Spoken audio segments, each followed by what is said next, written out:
How to loop a YouTube video on mobile. Hey everyone, welcome back to the channel. Ever wanted to put your favorite video on repeat while using YouTube on your phone? In this video, I'll show you how to loop a YouTube video on mobile in just few simple steps. So without further ado, let's get started. So first thing first, open the YouTube app on your phone.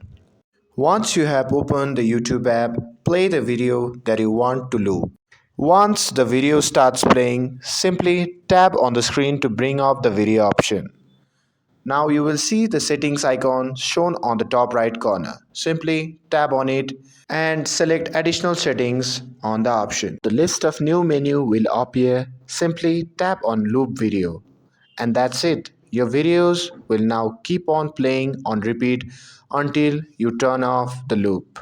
And there you have it. Looping a YouTube video on mobile is super easy and perfect for you when you want to listen to your favorite song or study video on repeat.